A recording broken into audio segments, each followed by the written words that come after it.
Hey guys, Oreimo here, and I know I haven't uploaded in a while, and I'm sorry, but I've been playing some games. One being Kingdom Hearts 3. Because that's a big deal, and everybody's been looking forward to it, haven't we? Um and after beating it, I have some gripes, but I'll get to that in a minute or two. I've played through pretty much the entire thing, except for most of the phone game, because my phone kind of ran out of space at some point.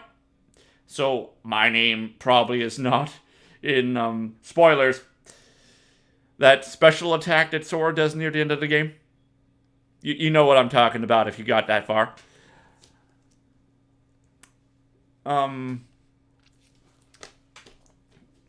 So from playing most of everything, you'd have a good idea of what to expect from this game, because the promise was closure and answers and finality and the end of Xehanort.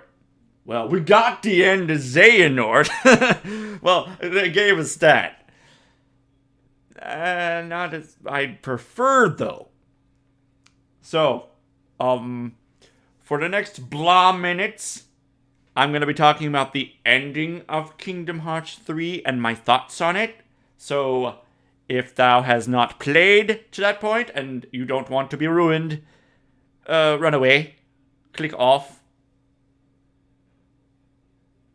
Okay, I gave you time. So, here we go. We get to the Keyblade Graveyard, and we meet Terranort. You all know who Terranort is. I don't have to explain that, because, like me, you've played the games, right? He comes and says, well, you guys aren't even gonna face us before you, lose your souls and crap. And then, that's a little confusing. Then he suddenly kills everybody. Well, most everybody. Since Donald pulls out this flare that came out of nowhere. Like, when did he learn that? And why is he dead? Why can't we use that at his maximum level or something? I mean, that was cool, but dude, it's probably not a big deal. So that beats Terranort at that moment, and we have to deal with this random tornado of Heartless. And apparently it's a giant big deal, because it's strong enough to kill all of our people that showed up. Riku makes a really good, valiant effort to stop it, but he disintegrates.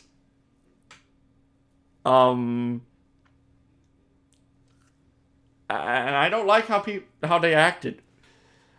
Aqua kind of lost her cool vibe about taking things into her own hands and beating the shit out of stuff. She was kind of off. Died easily. Sora turned into a crybaby who, like, my friends just randomly died. I can't fight this. Hey.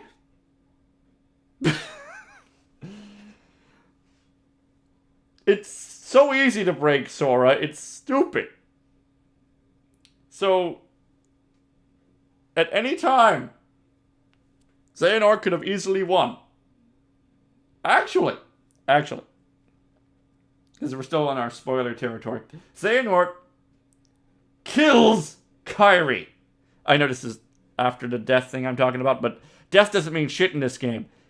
Because, all you do is you have to think about someone hard enough and they don't totally die. I guess. Due to bullcrap. That doesn't make sense. Why?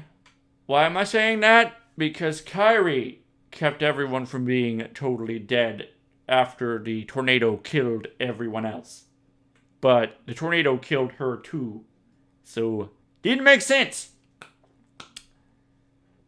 Sora was technically dead. You were a ghost. You went to the final world. You had to collect your parts or whatever.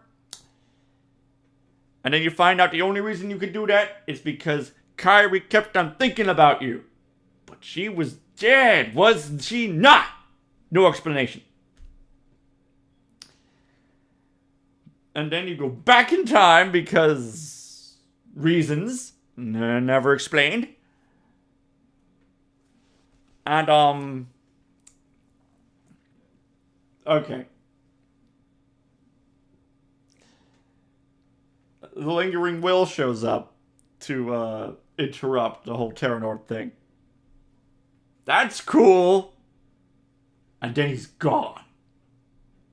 Just totally gone. And you think Terra's in like part of that the Lingering Will, right? Wrong. Terra is that Heartless that floats behind Ansem. Why? No explanation. But he uses that as a vessel type of thing to overtake Terranort later and get his body back. Killing the Xehanort inside of him.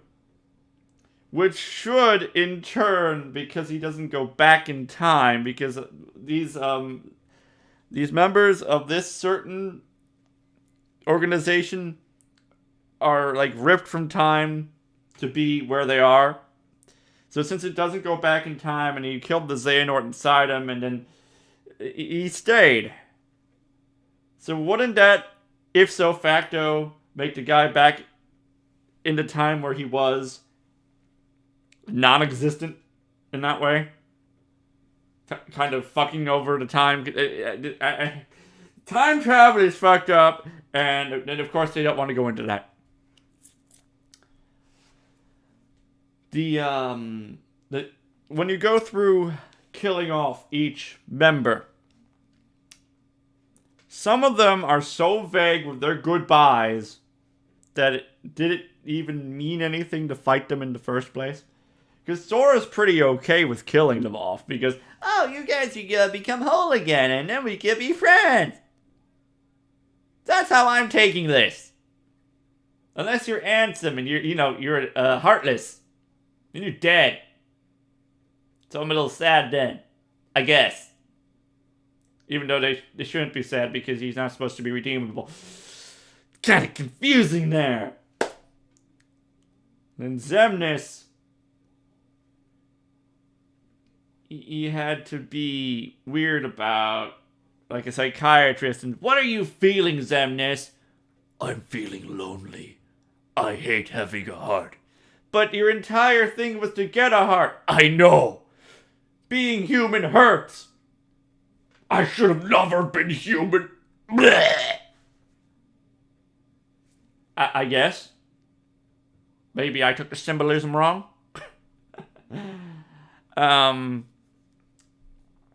So their deaths were Young Xehanort didn't really die. He was just like kicked back to the past so he could live out his life and laugh at the fact that he thinks that Zora's gonna die, but he's actually right. He already knew everything that was gonna happen. So losing was a big deal for him. Why am I saying this? Because Zora has to be dead in some respect, because he disintegrated at the end of the game, only to appear in New Zero Land, which was basically a video game. So unless it's based on a real place, I don't know. And what that has to do with going to get Kairi, I don't know, because when you kill someone, they would go to Final World, as far as the game's canon lets you understand what death means.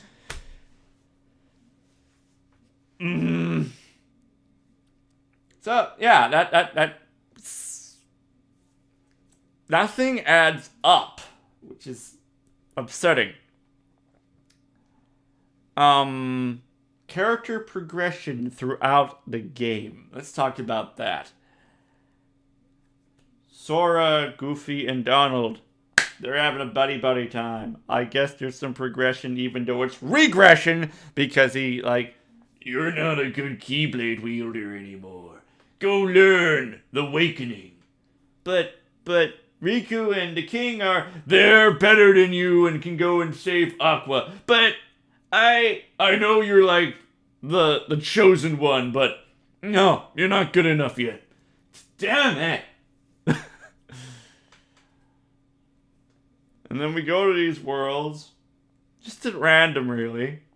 Just randomly bumping into the organization members who aren't actually there to cause trouble at all. Because all they're doing is making sure that there is replacement lights from before, that just in case Sora and friends suck to a point where they don't have the final fight, I guess. Still, you don't make any impact on much of the world other than like Toy Story, where you have to save the toys and save Buzz. Do you have to do that in Frozen? No! You put Olaf back together. Oh, that affected the story so much.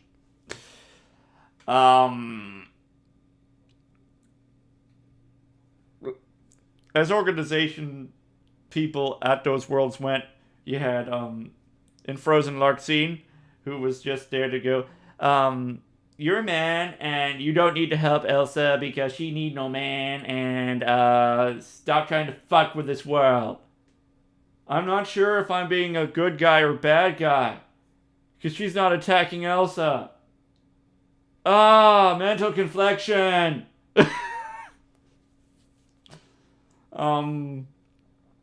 We do see Pete and Maleficent a lot, but all they're doing is box hunting and not trying to deal with us at all. So they might as well not be there.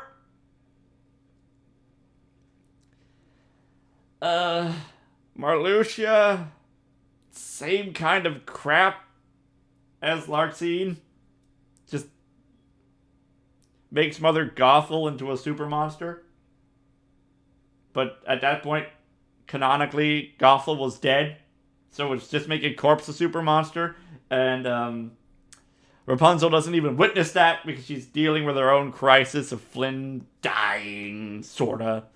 But he doesn't die because he can't die.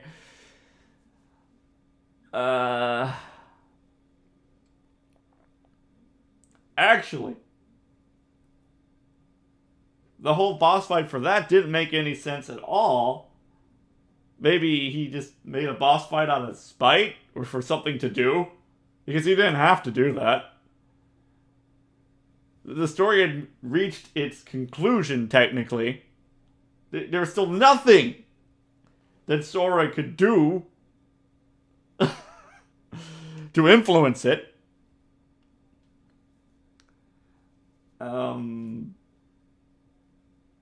Big Hero 6, I did not see the movie, so I was a little lost.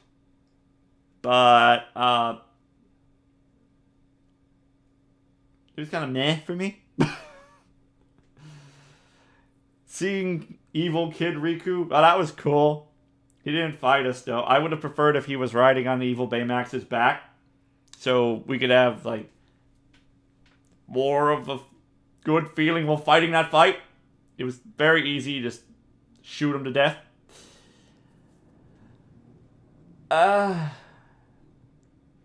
So now I want to get into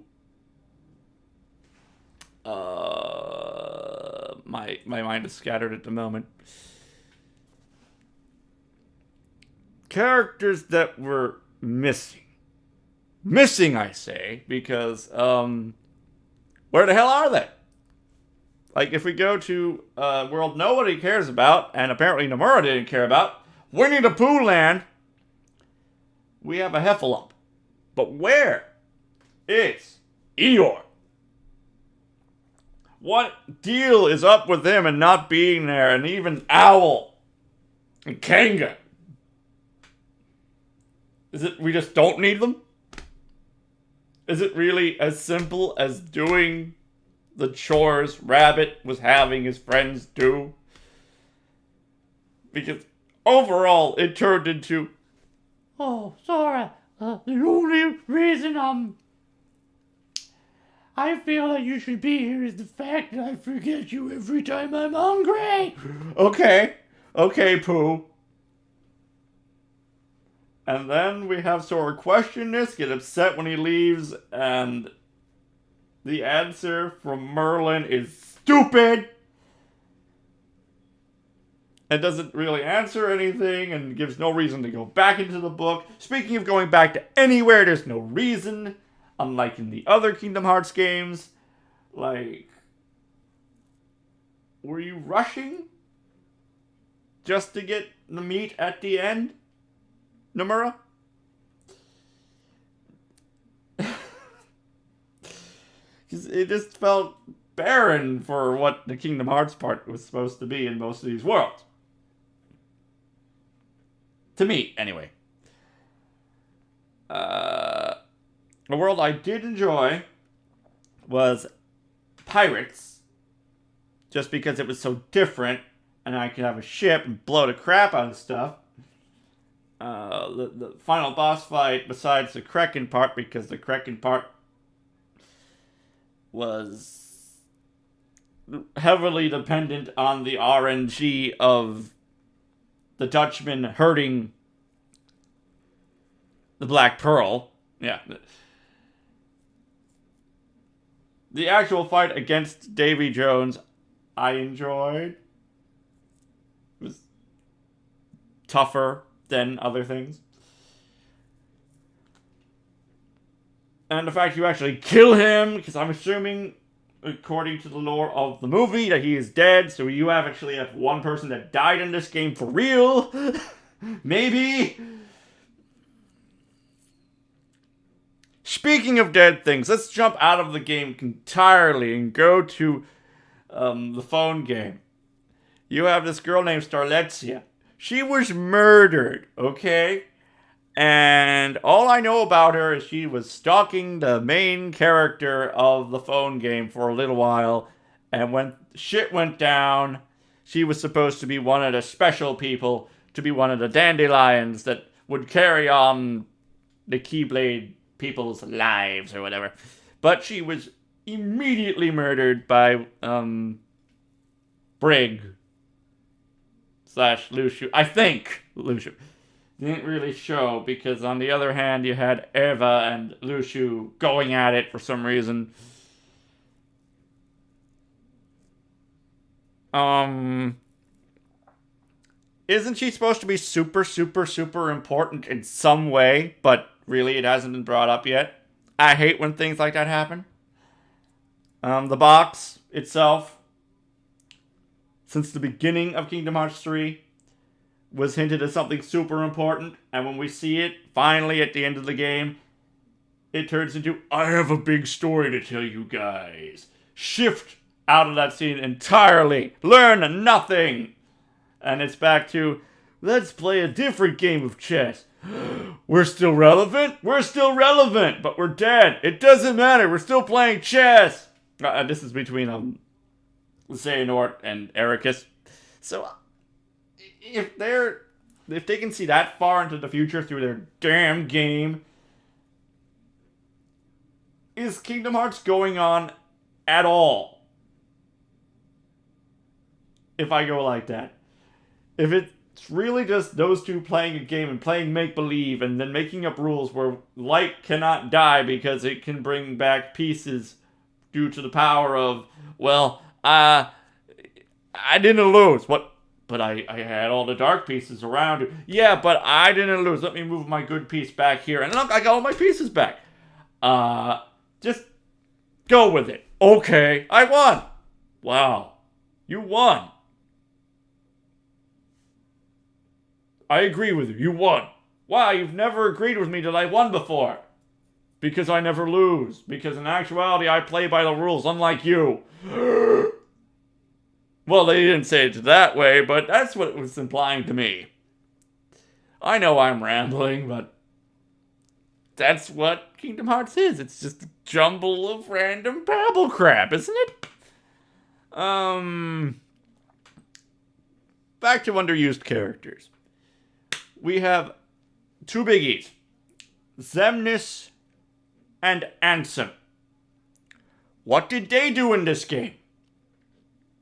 They said, we are leading him down the path, and if he strays, we will kill him. What was the path, and what were they doing? Because that was only during a little part of the game, and they didn't show up to do crap for the rest of it. It's like, it was an idea Nomura had that he just didn't follow through with. And that was sad. Xigbar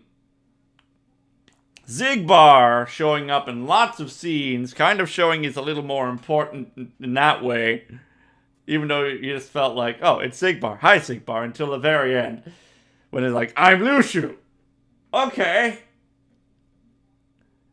And the Keyblade was yours to begin with? Yes! He even hints about that when he gets so-called killed. I am so worthy. No, you're not worthy. I am more worthy than anyone. How is that? I'm never going to explain because explaining would be against the law of Kingdom Hearts.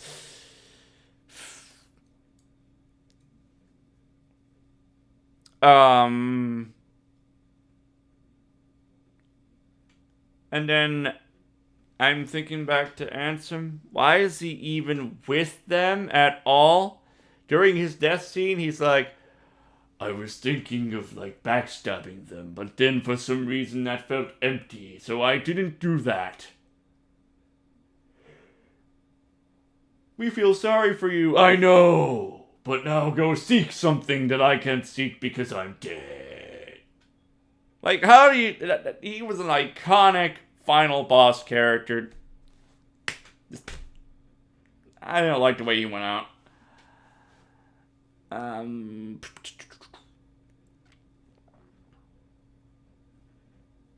Let's see what else. What else really bothers me? Takes us to the end of the game to get Aqua back. We get false hope by being Aqua against Vanitas once. Because this gave me an idea at the time that we'd be able to maybe switch between them and the main group for the end. No! No.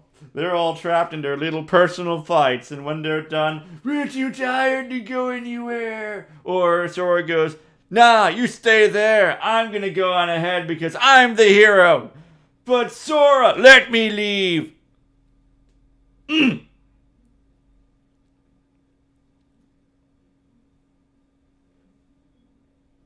This is the PS4, guys.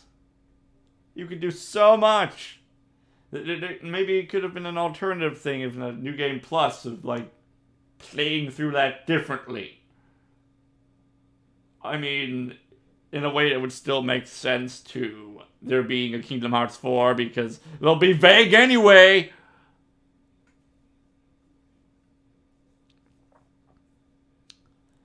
But okay. That's all I wanted to rant about at the moment. And get off my chest. Thank you for listening. And, hope to make another video again soon. I mean, I've been so damn slow on this. Oh, and if you want to see me play some Kingdom Hearts, which I think I'm going to be doing later, Oreimo Extreme at Twitch. So, like, subscribe, blah, blah, blah. Not that it matters, I don't make money off anything. Good night, bye-bye. Oh, let your heart be your guiding key. Damn that saying.